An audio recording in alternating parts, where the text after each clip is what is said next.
The morning sun glinted off the glass tower of First National Bank as Diana Johnson pulled her modest sedan into the visitor parking lot. She checked her reflection in the rearview mirror and smiled to herself. Today would be different from her usual workdays of back-to-back meetings and endless email chains. Today, she was just another customer. Diana had spent 15 years climbing the corporate ladder in the banking world. Her journey hadn't been easy, starting as a teller after college, working through nights to complete her MBA, and pushing through countless moments when she was the only black woman in the boardroom. Now, at 42, she had achieved what few had, becoming CEO of First National, one of the country's most respected financial institutions. But Diana believed in leading differently. She wanted to understand her new bank from the ground up before her official introduction next week. What better way than to walk in as a regular customer? The best leaders know what it feels like to sit on the other side of the desk, her grandfather used to say. He had taught her everything about dignity and perseverance, lessons she carried close to her heart. Diana dressed deliberately that morning. Comfortable jeans, a simple blue blouse, and minimal jewelry. Her natural hair was pulled, back in a neat bun. No designer labels, no power suit, no expensive watch that might give away her position. Just another person needing banking services on a busy Thursday. She took a deep breath and stepped out of her car. The downtown branch she'd chosen was one of the busiest in the city. It made sense to see how staff performed under pressure. The glass doors slid open and cool air-conditioned breeze welcomed her into the bustling space. The lobby hummed with activity. A line of at least 12 people snaked from the teller windows. Customers sat in padded chairs waiting for personal bankers, some scrolling through phones, others watching the financial news playing silently on wall-mounted screens. Security guards stood alert near the entrance, nodding politely as Diana walked past. Diana took her place at the end of the line and observed. This was what she loved, watching how systems worked, how people interacted, seeing both the small flaws and moments of excellence that most executives missed from their corner offices. 3 tellers worked the counter. On the left, an older woman with gray-streaked hair handled each transaction with warm efficiency, sending customers away with genuine smiles. In the middle, a young man with glasses moved quickly, his fingers flying over his keyboard while maintaining pleasant conversation. But the teller on the right, a thin man with slicked-back hair and a permanent frown, caught Diana's attention for all the wrong reasons. "Next," he called without looking up, his voice carrying a hint of irritation. The elderly gentleman at his window was still gathering his receipt and wallet. "Today, please," the teller added under his breath, just loud enough for those nearby to hear.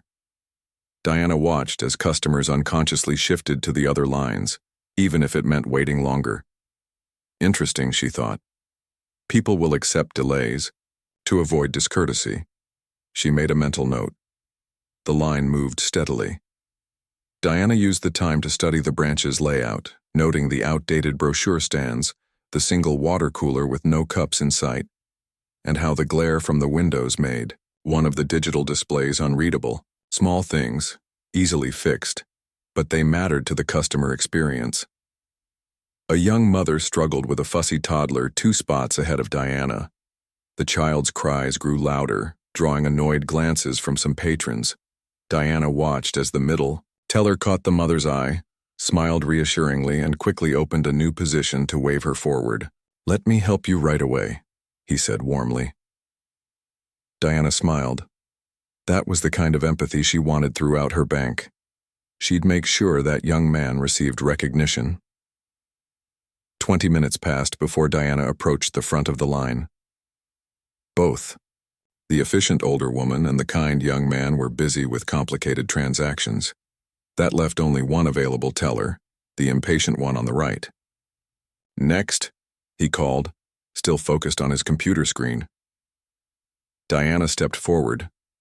The nameplate on his desk read, "Robert." When he finally looked up, Diana noticed the slight change in his expression, a barely perceptible narrowing of the eyes, a small downward turn of his mouth. She'd seen that look countless times before, the look that said, I've made assumptions about you before you've spoken a single word. How can I help you? Robert asked, his tone noticeably cooler than it had been with the businessman before her. Good morning, Diana replied with a warm smile.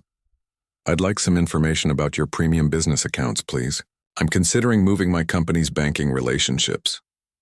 Robert's eyebrows rose slightly. He leaned back in his chair and looked Diana up and down, taking in her casual attire and unassuming presence. Premium business accounts? He stretched out each word as if speaking to someone who might not understand. Those accounts require substantial minimum balances. Perhaps I could interest you in our basic checking options instead. They're much more accessible. Diana maintained her smile despite the familiar sting. I understand the requirements. I'm particularly interested in your cash management services and international wire transfer capabilities. My business has clients overseas. Robert gave a small, dismissive laugh. International wire transfers. He glanced at his colleagues as if sharing an inside joke, though they were too busy to notice.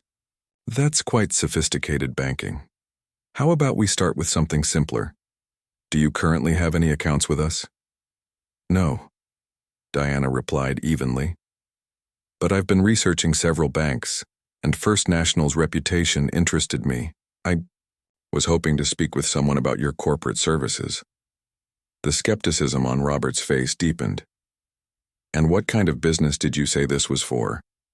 Diana hadn't mentioned her business at all. I'm in financial services, she said simply. Really? Financial services? Robert's tone made it clear he didn't believe her. And how many employees does your company have? Over 5,000 worldwide, Diana answered truthfully. Robert didn't bother hiding his disbelief now. He smirked and shuffled some papers on his desk. Look, ma'am, our premium business accounts are generally for established companies. Why don't we look at our small business packages? They're designed for startups and such. Around them, the bank continued its normal operations. The security guard checked his watch. A personal banker led a well-dressed couple to his desk. The elderly woman teller counted out cash with careful precision. No one noticed the quiet indignity playing out at Robert's window. Diana felt a familiar weight in her chest, the one she'd carried through countless meetings where she was underestimated, overlooked, or simply unseen. The weight had become lighter, over the years, not because the world had changed enough, but because she had grown stronger at carrying it. Actually, Diana said, her voice calm and clear, I'd prefer to discuss your premium options, or perhaps I should speak with a financial advisor. Robert sighed dramatically. Ma'am, our financial advisors work with clients who maintain significant balances with us. They're very busy people. I'm trying to help you find services that would be appropriate for your situation. And what situation do you believe that is? Diana asked. Robert seemed taken aback by her direct question. He blinked rapidly, suddenly aware he might have crossed a line. I just meant based on, I'm trying to direct you to the right services, he stammered. I see, Diana said. She reached into her purse and pulled out a business card, keeping it face down between her fingers. Perhaps your branch manager could assist me? I believe his name is Mr. Wilson. Robert's eyes widened slightly at her knowledge of the manager's name. How did you? I've done my research, Diana said. I always do before making important decisions. Robert's demeanor shifted slightly, uncertainty creeping in. Mr. Wilson is in a meeting right now. I'm happy to wait, Diana replied. She looked around the busy branch, taking in the details again with newfound purpose. Soon this would all be under her leadership. Every policy, every interaction, every moment of customer experience would reflect her vision. What Robert didn't know, what none of them knew yet, was that Diana Johnson wasn't just another customer being judged by her casual clothes and her skin color. By this time next week, she would be announced as the new CEO of First National Bank, the youngest black woman to ever lead a top 10 financial institution in the country. But today she was gathering information. Today, she was learning exactly what needed to change. Robert drummed his fingers on the counter, clearly annoyed by Diana's request to speak with the branch manager. The line behind her had grown longer, and several customers were checking their watches impatiently. "Look," he said, lowering his voice. "Mr. Wilson really doesn't have time for walk-ins, especially for—" He caught himself, but Diana heard the unspoken words hanging in the air. "Especially for what?" Diana asked, her voice steady but firm. Robert's face flushed. "For accounts that might not meet our premium thresholds," he finished, awkwardly. Diana nodded slowly. "I understand, but I still believe Mr. Wilson would want to speak with me." She remained standing at the window, calm and determined. A tall woman with cropped silver hair approached from the back offices. "Is there a problem here, Robert?" she asked, her gaze shifting between the teller and Diana. "No problem, Ms. Chen," Robert replied quickly. "This customer was just inquiring about our premium business accounts, but I explained that she might be better suited for our basic services." Ms. Chen turned to Diana with a professional smile. "I'm Patricia Chen, the Assistant Branch Manager. How can I help you today?" Diana extended her hand. "Diana Johnson. I was hoping to discuss your corporate banking services, particularly cash management and international wire capabilities." Ms. Chen shook Diana's hand, her grip firm and businesslike. Unlike Robert, she didn't immediately dismiss Diana based on appearances, but there was still a hint of doubt in her eyes. "Of course. Why don't we step over to my desk and I can provide some information?" She gestured toward a row of desks where other bank officers sat with customers. Diana followed Ms. Chen to a small desk near the back wall. The space felt cramped compared to the open, airy design of the lobby. A family photo showing Ms. Chen, with two teenage children, sat beside a computer monitor covered in sticky note reminders. "So, tell me about your business needs," Ms. Chen began, opening a brochure of banking services. "I currently run a financial services company with operations in 12 countries, Diana explained. "We're considering changing our banking relationships and consolidating our accounts." Ms. Chen's expression shifted subtly. "And your current banking provider is?" "We use several. Our primary relationship is with Second Street Financial, but we also work with international partners." Ms. Chen's eyebrows rose slightly. Second Street was First National's biggest competitor. "I see. And you said you're the owner of this company?" Diana smiled. "I didn't actually say that. I'm the chief executive." Ms. Chen's tone remained professional, but Diana caught the flicker of disbelief. "And your company name?" "Johnson Financial Partners." Ms. Chen typed the name into her computer. After a moment, she frowned. "I'm not seeing much information about your company." "You wouldn't," Diana replied. "That's not the registered name. I prefer to research banking options privately before bringing our team into discussions." Ms. Chen's suspicion was now evident. She closed the browser window and folded her hands on the desk.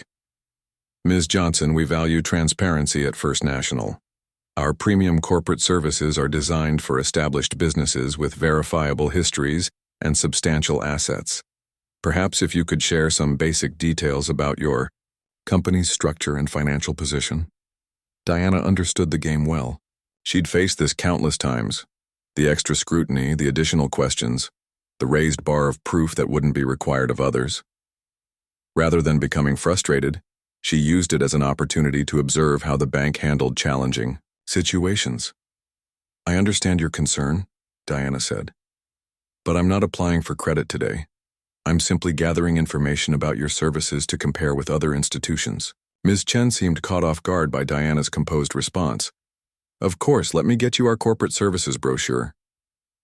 She stood and walked to a filing cabinet against the wall.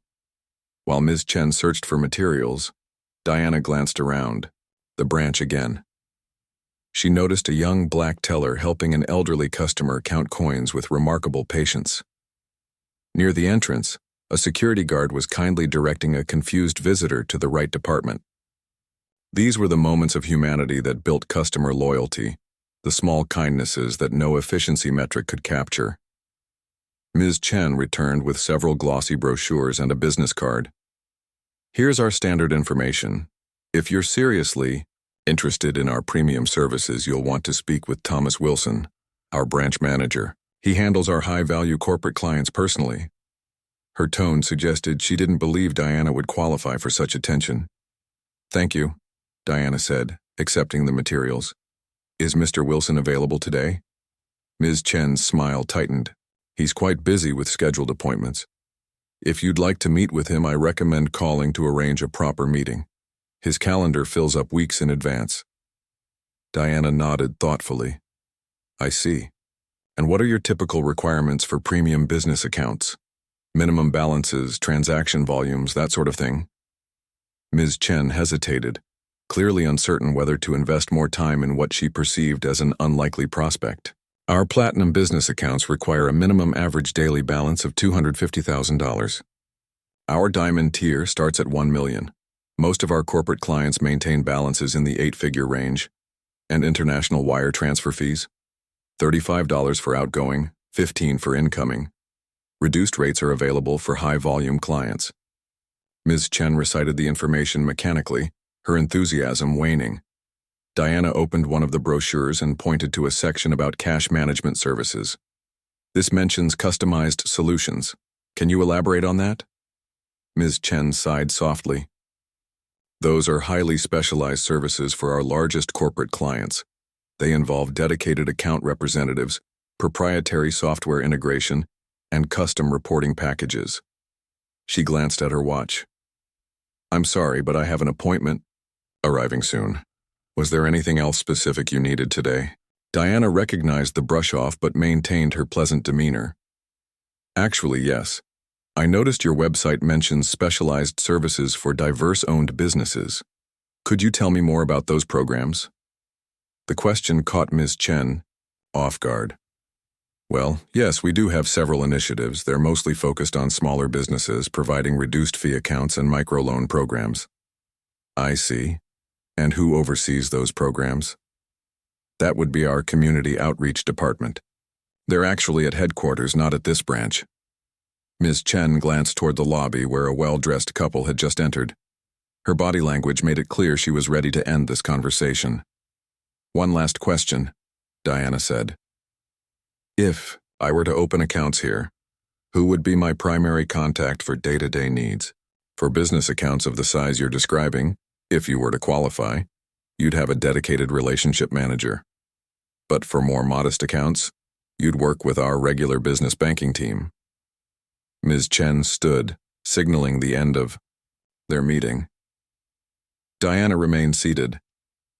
And would Robert be part of that team? Ms. Chen blinked in surprise. Robert? He's a teller. He handles transactions, not account relationships. I see, Diana said, finally rising from her chair. Thank you for your time, Ms. Chen. This has been very informative. Ms. Chen nodded, clearly relieved. You're welcome. Feel free to call if you have more questions. She handed Diana another business card. The main business banking line is on there. They can direct you to the appropriate level of service. The emphasis on appropriate level wasn't lost on Diana. As she walked back through the lobby, she noticed Robert watching her from his teller window. He quickly looked away when their eyes met. Diana stopped at the water cooler near the entrance, realizing it still had no cups available. A small oversight that spoke volumes about attention to detail. She made another mental note.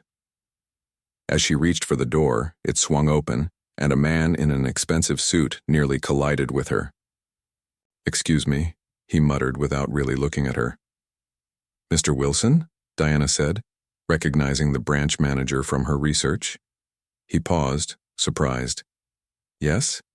Do I know you? Not yet, Diana replied with a small smile. But I believe we have an appointment next week. I'm Diana Johnson. Thomas Wilson's blank expression made it clear the name meant nothing to him. I'm sorry, I don't recall. Are you with one of our corporate clients? Something like that, Diana said. She reached into her purse and pulled out her business card, her real one this time. I thought I'd visit a few branches before my official start date. Wilson took the card automatically, glancing down at it with the distracted air of someone with more important matters on his mind. Then he froze. His eyes widened as he read the embossed title under her name. Incoming Chief Executive Officer, First National Bank. The color drained from his face as he looked up at Diana, really seeing her for the first time. You're the new CEO? His voice had risen enough that several nearby customers turned to look. Diana smiled warmly. I am, and I've had quite the educational experience at your branch today. She nodded toward Robert, who was still watching them curiously from his window. I think we'll have a lot to discuss at our meeting next week, don't you? Wilson's mouth opened and closed without producing words. Behind him, Ms. Chen had emerged from her desk area, alerted by the commotion. Her expression changed from curiosity to shock as she realized what was happening. I should let you get back to work, Diana said pleasantly. I've taken up enough of your staff's time today, but I'll see you at headquarters on Monday for the official introduction. As Diana walked out the glass doors into the warm afternoon sunlight, she couldn't help but smile. The real work was just beginning. The next morning arrived with a flurry of activity at First National's headquarters. Diana arrived early, parking in the visitor section rather than the reserved executive spaces. Old habits died hard. She'd spent 15 years entering buildings through the front door, and one job title wasn't going to change that, at least not today. The lobby of the headquarters was a stark contrast to yesterday's branch visit. Soaring ceilings with modern chandeliers cast warm light over marble floors. A massive logo adorned the wall behind the reception desk, where two professionally dressed staff members greeted visitors with practiced smiles. Good morning, Diana said, approaching the desk. Diana Johnson for Howard Reynolds, please. The receptionist tapped at her keyboard. Yes, Ms. Johnson. Mr. Reynolds is expecting you. 18th floor, the executive suite. She handed Diana a visitor badge. Would you like an escort? No, thank you, I can find my way. Diana clipped the badge to her blazer. Today, she'd dressed the part. A tailored navy suit, sensible heels, and her grandmother's pearl earrings, for luck. As she waited for the elevator, Diana scrolled through her emails. Word traveled fast in banking circles. Her appointment as CEO had been announced to the board and executive team yesterday afternoon, with a company-wide announcement scheduled for Monday. But already, her inbox was flooded with congratulatory messages from industry colleagues and nervous introductions from her new direct reports. One email caught her attention, from Thomas Wilson, the branch manager she'd encountered yesterday. The subject line read, "Regarding your visit, my sincere apologies." Diana smiled slightly. At least he hadn't wasted time. The elevator arrived with a soft chime and Diana stepped inside, pressing the button for the 18th floor. As the doors closed, she took a deep breath. Howard Reynolds, the outgoing CEO, had personally recruited her for this position. After 30 years at the helm, he was retiring and had spent months searching for the right successor. Diana respected him immensely but knew that replacing a beloved leader came with its own challenges. The executive floor was hushed when she arrived. Plush carpeting muffled footsteps, and the lighting was softer than the harsh fluorescence of the branch offices. A distinguished older woman looked up from behind an elegant desk. Ms. Johnson, welcome, she said, rising to greet Diana. I'm Vivian, Mr. Reynolds' executive assistant. May I get you anything? Coffee? Water? Water would be lovely, thank you, Diana replied. Mr. Reynolds is just finishing a call. He'll be with you in a moment. Vivian gestured to a seating area with a view of the city skyline. Please make yourself comfortable. Diana settled into one of the leather chairs and opened Thomas Wilson's email on her phone. Dear Ms. Johnson, I cannot adequately express my embarrassment and regret regarding your experience at our downtown branch yesterday. The treatment you received falls far short of our service standards and our values as an institution. I take full responsibility for the actions of my team and my own failure to recognize you. I would welcome the opportunity to meet with you at your earliest convenience to discuss how we can address this situation and ensure nothing like it happens again. Respectfully, Thomas Wilson. Diana closed the email without replying. She would address it later after she had a better understanding of the bank's current culture and policies. Diana, there you are. Howard Reynolds emerged from his office. arms outstretched in welcome. In his mid-60s, he had the robust energy of someone decades younger. His silver hair and kind eyes gave him a trustworthy appearance that had served the bank well through several financial crises. Diana rose to greet him with a warm handshake. "Howard, good morning. Come in," he said, ushering her toward his office. "We have a lot to cover before the executive team arrives." Howard's corner office was exactly what Diana expected: tasteful, traditional, with family photos, and industry awards displayed with equal prominence. Floor-to-ceiling windows offered a panoramic view of the city, including the downtown branch she'd visited yesterday. "So," Howard said as they settled into a small conference area in his office, "how does it feel to be taking the reins of this old ship?" Diana smiled. "Exciting. A little overwhelming. But I'm ready." "Of course you are. That's why I fought so hard to get you." Howard leaned forward. "The board wasn't unanimous, you know. Some wanted an internal candidate. Others pushed for someone from one of our competitors. But I told them we needed fresh eyes, someone who understands both tradition and innovation." He smiled proudly. "And I was right." Diana appreciated his candor. "I won't let you down. I know you won't." Howard sipped his coffee. "Now, before the others arrive, I want to hear about your branch visit yesterday. My phone was ringing off the hook last night after you left downtown." Diana raised an eyebrow. "Word travels fast." "In banking?" "Lightning speed." Howard chuckled. "Thomas Wilson nearly had a heart attack from what I hear." "It wasn't my intention to cause panic," Diana said. "I simply wanted to experience our customer service firsthand." "And what did you find?" Diana considered her words carefully. "Areas for improvement," Howard laughed. "Diplomatic answer. But I want the unvarnished truth. That's why I hired you." Diana nodded. "All right, I found a culture gap. The teller who assisted me, Robert, made immediate assumptions based on my appearance. The assistant branch manager was more professional but equally dismissive once she determined I wasn't a high-value prospect. Only when my identity was revealed did attitudes change."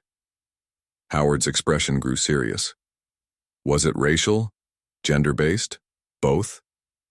"Does it matter?" Diana asked. "The problem is the same either way.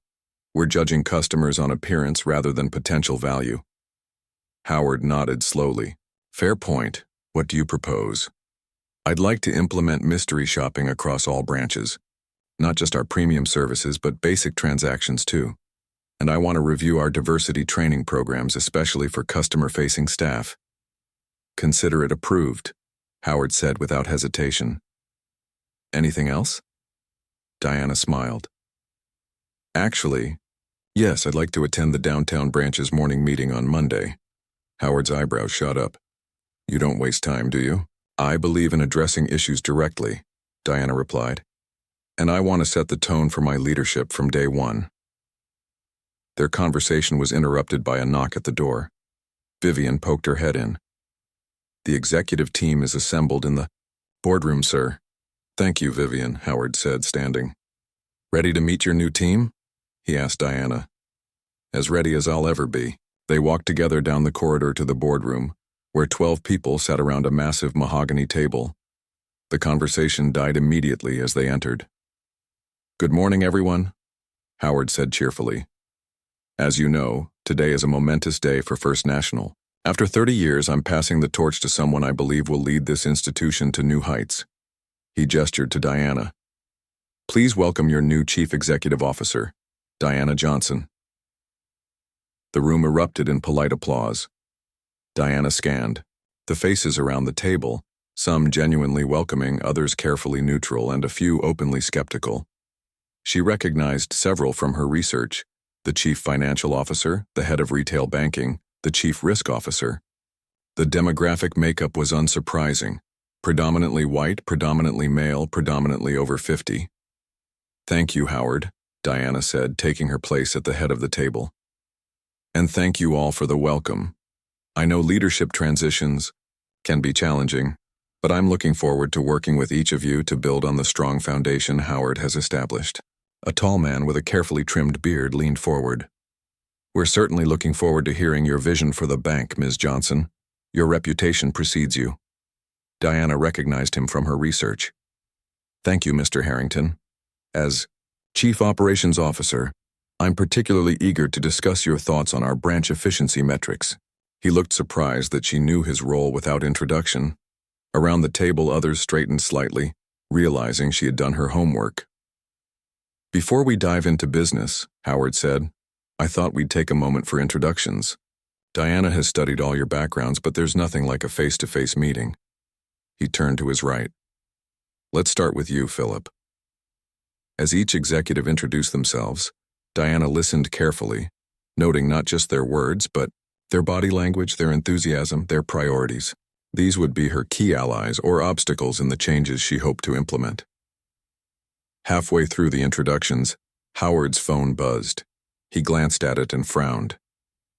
"Excuse me a moment," he said, stepping away from the table. When he returned, his expression was troubled. "Diana, I'm sorry to interrupt, but there's a situation developing at the downtown branch. Apparently, a customer is causing a scene, demanding to speak with the branch manager about racial discrimination." The room fell silent. All eyes turned to Diana. "The customer says they were treated differently because of their race?" Diana asked. Howard nodded. "According to the message I just received, yes. The branch manager is requesting guidance on how to handle it." Diana felt 12 pairs of eyes watching her, waiting to see how she would respond to this first test. Her mind flashed back to her own experience yesterday, the subtle dismissals, the lowered expectations, the assumptions made. "I'd like to handle this personally," she said, rising from her chair. "Are you sure?" Howard asked. "We have protocols for customer complaints. The regional manager typically—" "I'm sure," Diana interrupted gently. "If you don't mind, I'd like to use this as an opportunity to demonstrate my approach to leadership." She turned to the executives. "I believe that how we handle our mistakes says more about our character than our successes. I look forward to continuing our conversation when I return." As Diana walked out of the boardroom, she could hear the murmurs begin behind her.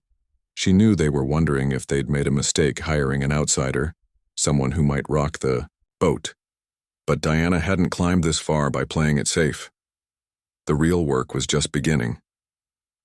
Diana's heels clicked against the marble floor of the bank headquarters lobby as she strode toward the exit. The security guard at the front desk looked up in surprise as she passed. "Ms. Johnson, can I call a car for you?" "No need," Diana replied without slowing down. "The downtown branch is only 6 blocks away. I could use the fresh air." Outside, the morning sun warmed her face as she walked briskly along the city sidewalk. Her mind raced with possibilities. Was this complaint related to her visit yesterday? Had Robert or Ms. Chen treated another customer poorly? Or was this simply coincidence? The universe presenting her with a perfect test case on her first day. Whatever the situation, Diana knew her response would set the tone for her entire tenure as CEO. The executives she'd left behind in the boardroom would be watching, evaluating her decisions, judging whether Howard had made the right choice. As she approached the downtown branch, Diana noticed a small crowd gathered near the entrance. A security guard stood at the door looking nervous. Through the glass, she could see Thomas Wilson, the branch manager, speaking with an agitated woman.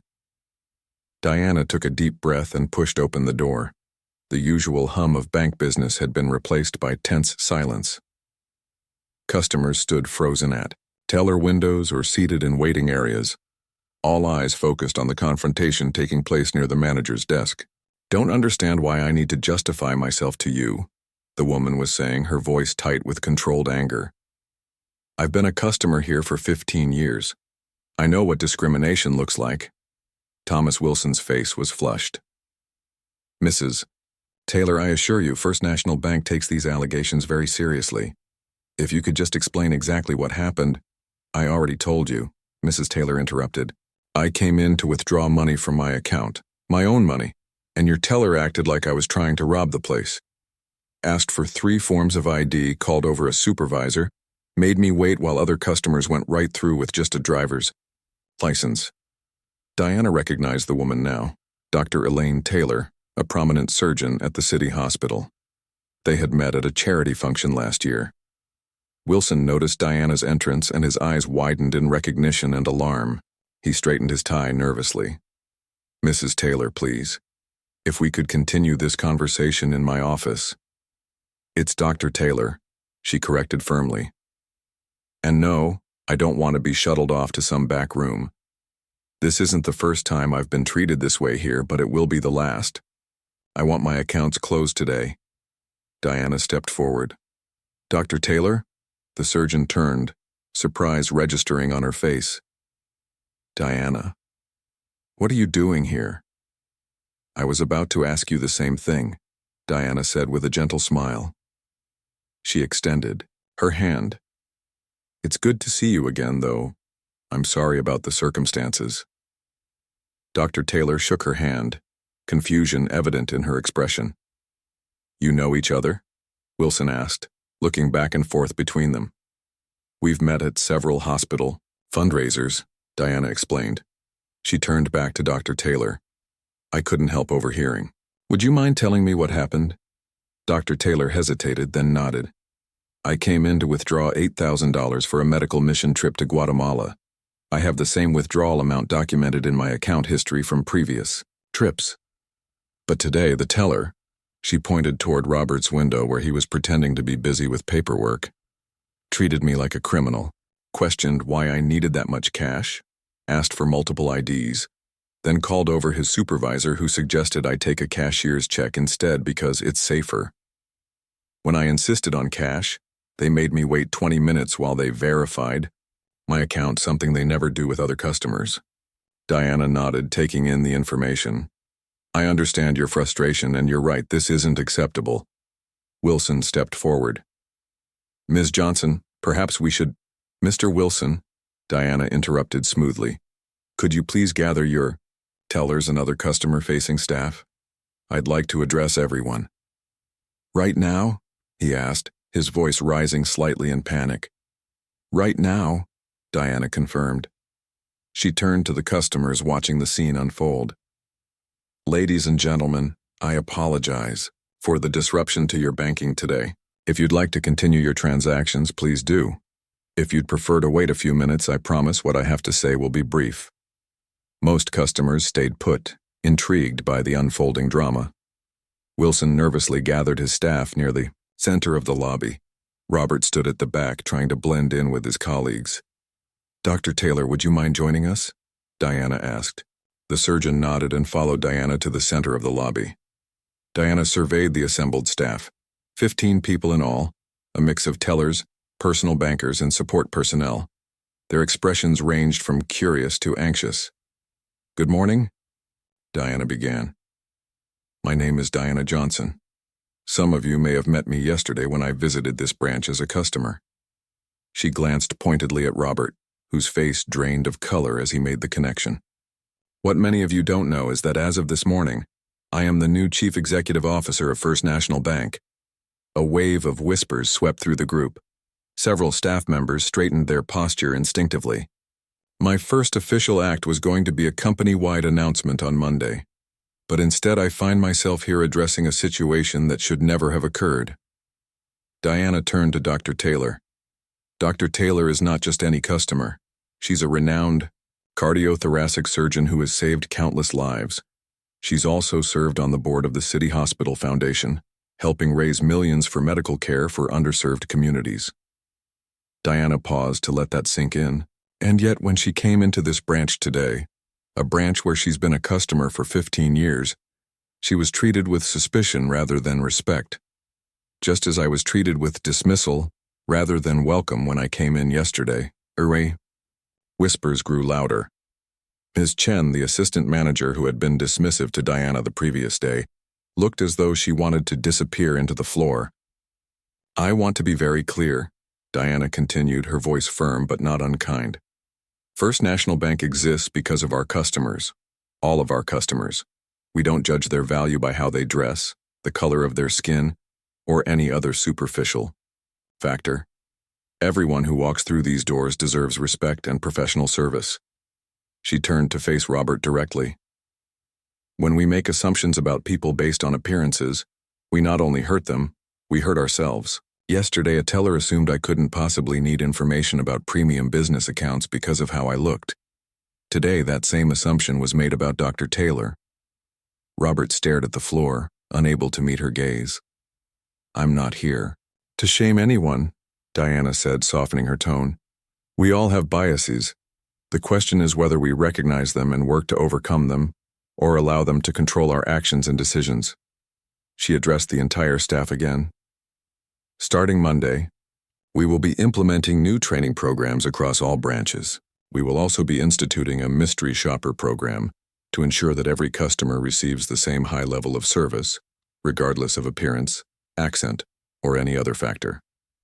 Thomas Wilson stepped forward. Ms. Johnson, Madam CEO, I want to personally apologize for the experiences both you and Dr. Taylor have had at our branch. This is completely unacceptable and I take full responsibility. Diana nodded. Thank you, Mr. Wilson, I appreciate that. But apologies, while necessary, aren't sufficient. We need action. She turned back to the group. I believe in second chances. I believe in growth and learning, but I also believe in accountability. She looked at Robert again. Sometimes the best way to understand another person's experience is to walk in their shoes. So, Robert, starting next week, I'd like you to lead a task force on customer experience. You'll work with customers from diverse backgrounds to understand their banking needs and how we can better serve them. Robert's head snapped up in surprise. This wasn't the punishment he had expected. Will you accept that responsibility? Diana asked. After a moment of stunned silence, he nodded. Yes, ma'am, I will. Diana turned to Dr. Taylor. Dr. Taylor, I deeply apologize for your experience today and any previous occasions when you've been treated with less than the respect you deserve. I hope you'll give us the opportunity to earn back your trust. But if you still wish to close your accounts, I'll personally ensure the process is handled smoothly. Dr. Taylor studied Diana for a long moment. You're really the new CEO? Diana smiled. As of 9 o'clock this morning. Dr. Taylor shook her head in amazement, then laughed. Well, that changes things. She glanced at Robert, who still looked shell-shocked. I think I'll keep my accounts open for now. It seems like changes are coming to First National. They certainly are, Diana confirmed. As the impromptu meeting disbanded and staff returned to their positions, customers who had witnessed the exchange approached Diana one by one. Some shared their own experiences of feeling unwelcome or judged. Others simply wanted to congratulate her on her new position and approach to leadership. Thomas Wilson hovered nearby, clearly unsure of his standing. When the last customer had moved away, Diana turned to him. Mr. Wilson, I'd like to review your branch operations in detail. Can we use your office? Of course, he said quickly, leading her toward the back. Ms. Johnson, I want you to know that I had no idea these issues were occurring. I've always prided myself on running an inclusive branch. Diana nodded. I believe you. But that's the insidious nature of bias, Mr. Wilson. It often operates below our conscious awareness. The question now is, what are we going to do about it? As they entered his office, Diana caught sight of her reflection in the glass door. She thought of her grandfather and what he would say if he could see her now. The true measure of leadership, he often told her, isn't how you handle success, it's how you respond to problems. Diana straightened her shoulders and prepared to lead. 6 months had passed since Diana's unexpected visit to the downtown branch and her first day as CEO of First National Bank. The early morning sun streamed through the windows of her corner office as she reviewed the quarterly customer satisfaction reports. A smile spread across her face as she studied the numbers. A soft knock at her door interrupted her thoughts. Vivian, who had stayed on as Diana's executive assistant after Howard's retirement, poked her head in. Your 9 o'clock is here, she announced. Perfect timing. I just finished reviewing the reports, Diana replied, standing up and smoothing her skirt. Send them in, please. The door opened wider, and Robert entered, followed by Dr. Taylor and Thomas Wilson. In the months since their confrontation at the downtown branch, all three had become key players in Diana's vision for transforming the bank's culture. "Good morning, everyone," Diana greeted them warmly. "Please have a seat." They settled into the comfortable chairs around a small conference table near the window. The view of the city skyline provided a dramatic backdrop for their meeting. "I've been reviewing the latest customer satisfaction scores," Diana began, placing the report in the center of the table. "Downtown branch has shown the most improvement of any location in our network. Customer complaints about discriminatory treatment are down 90% system-wide." Thomas Wilson nodded, a hint of pride in his expression. "The changes have been substantial, not just in policy, but in mindset." "That's what matters most," Diana agreed. "Policies without genuine belief behind them are just words on paper." She turned to Robert. "How is the Customer Experience Task Force progressing?" In the months since Diana had challenged him to lead the initiative, Robert had undergone a remarkable transformation. Gone was the dismissive teller who judged customers based on appearances. In his place sat a thoughtful young man who had embraced the opportunity for growth. "We've completed our initial assessments of all 53 branches," Robert reported. "The team has identified consistent pain points for customers from diverse backgrounds and developed specific recommendations for each location." He slid a folder across the table. "This is our comprehensive report, but I can highlight the key findings if you'd like." Diana opened the folder, impressed by the thoroughness of the work. "Please do." 3 main issues emerged across almost all branches, Robert explained. First, unconscious bias in initial customer interactions, especially for large transactions or account openings. Second, inconsistent application of security protocols based on customer demographics. And third, a tendency to steer certain customers toward basic services rather than presenting the full range of options. Diana nodded. These were exactly the issues she had experienced firsthand. "The good news," Robert continued, "is that our pilot program at Downtown has shown dramatic improvement in all 3 areas. The mystery shopper results are night and day compared to 6 months ago." "And the staff response?" Diana asked. Robert exchanged glances with Thomas. "Initially, there was resistance. Change is hard, and some people felt defensive. But the data was impossible to argue with. When people saw the actual numbers, how differently customers were being treated, most came around quickly." Dr. Taylor, who had agreed to serve as an advisor to the task force, spoke up. "What impressed me most was the approach. Instead of shaming people for their biases, the program helped them recognize patterns they weren't even aware of. The virtual reality scenarios were particularly effective." Diana smiled. The VR training had been her idea, allowing bank employees to experience what it felt like to be on the receiving end of subtle discrimination. "The personal stories made the biggest difference," Thomas added. "When customers like Dr. Taylor shared their experiences directly with our staff, it changed hearts and minds in a way that no policy ever could."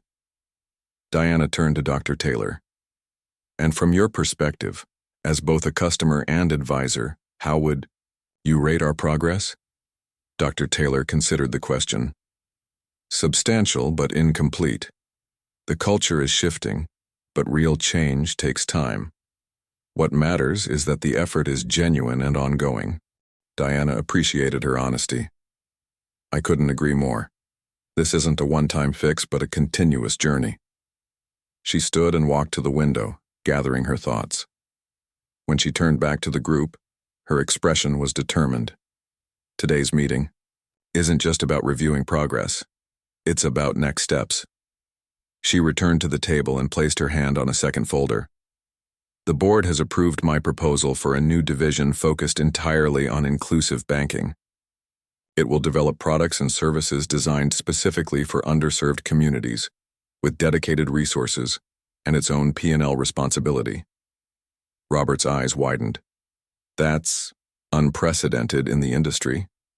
"Exactly," Diana said. "Most banks treat diversity initiatives as side projects or public relations exercises. I want ours to be integral to our business strategy." Thomas leaned forward. The regulatory challenges will be significant. So will the opportunities, Diana countered. There are entire communities being underserved or exploited by predatory financial services. We can do better and build loyalty that lasts generations. She slid the folder toward Dr. Taylor. And I'd like you to chair the advisory board for this new division. Dr. Taylor looked surprised. Me? I'm a surgeon, not a banker. Precisely. Why you're perfect for the role, Diana explained. You understand the communities we're trying to serve, and you've experienced firsthand the problems we're trying to solve. We have plenty of banking experts. What we need is your perspective. Dr. Taylor opened the folder and skimmed its contents. This is ambitious, she said finally. Ambitious but achievable, Diana replied. With the right team, she turned to Robert. Which brings me to my next announcement. Robert, I'd like you to join the leadership team for the new division as Director of Customer Experience. Your work on the task force has demonstrated your commitment and ability to drive change.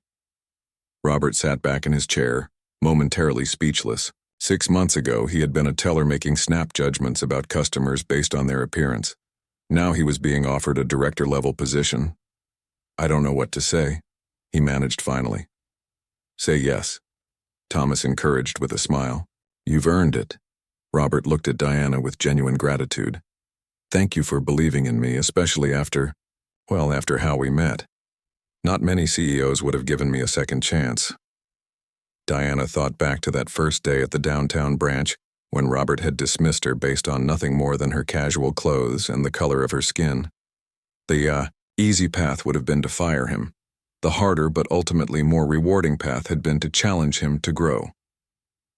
Second chances are powerful, she said. But they only matter if we use them well. You've done exactly that. Thomas cleared his throat. What about the downtown branch? With Robert moving to the new division, we'll need to rethink our leadership structure. I have some ideas about that, Diana said. She pulled out a third folder. But first, I want to show you the final piece of our strategy. This is the outline for a comprehensive scholarship and internship program designed to build a pipeline of diverse talent for the bank. As they delved into the details of the new initiative, Diana felt a quiet sense of satisfaction. The changes they were implementing would outlast all of them, creating a legacy of inclusion that would benefit both the bank and the communities it served. Later that afternoon, after the meeting had concluded and her office was quiet again, Diana found herself looking at a photo on her desk. It showed her grandfather standing proudly in front of his small grocery store decades ago. He had faced discrimination far more overt than anything Diana had experienced, yet had maintained his dignity and determination. We did it, Grandpa, she whispered to the photo. One bank, one branch, one person at a time. Her phone buzzed with a message from Vivian. Board members arriving for 2 p.m. Quarterly results presentation ready in the main conference room. Diana gathered her materials and took one last look at the customer satisfaction report. The numbers told a clear story of progress, but the real victory couldn't be captured in statistics. It was in the changed mindsets, the new opportunities, and the countless customers who now walked into First National Bank and felt truly valued. As she headed toward the boardroom to present the strongest quarterly results in the bank's history, Diana reflected on the unexpected path that had brought her here. That impulsive decision to visit a branch incognito, to experience the bank as an ordinary customer rather than an incoming executive, had set in motion changes far more profound than she could have imagined. Sometimes, she thought, the most powerful leadership moments happen when no one knows you're a leader at all.